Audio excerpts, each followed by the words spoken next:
உங்களுக்கு குழந்தை இல்லையா? குழந்தையை கொடுப்பதற்கு அல்லாஹ் ஒருவன் போதுமானவனாக இல்லையா? அல்லாஹு அக்பர். நபி மூசா அலைஹிஸ்ஸலாம் அவர்களுடைய தாயாருடைய வரலாற்றை குர்ஆன் சொல்லுகிறது. மூசா அலைஹிஸ்ஸலாமுடைய தாயார் ஆண் குழந்தையை பார்த்தவுடன் பயந்தார்கள். ஐயோ, கொன்று விடுவார்களே பனி இஸ்ரவேலர்கள் என்று. அல்லாஹ் கூறினான் மூசா அலைஹிஸ்ஸலாமுடைய தாய்க்கு, மூசாவின் தாயே, நீங்கள் அந்த குழந்தைக்கு பால் கொடுங்கள்.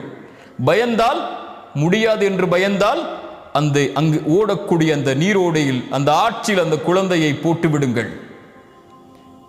அல்லாஹ், பயப்படாதீர்கள், அதற்கு பிறகு கவலை கொள்ளாதீர்கள். இன்னா லராத்தூஹு இலைக்கி, அல்லாஹ் இந்த குழந்தையை அவன் மீது நம்பிக்கை வைத்து நீங்கள் போட்டால் இந்த குழந்தையை அல்லாஹ் உங்களுடைய கரத்தில் மீண்டும் கொண்டு வந்து சேர்ப்பான். அந்த குழந்தையை அல்லாஹ் நபியாக மாற்றி காட்டுவான். எந்த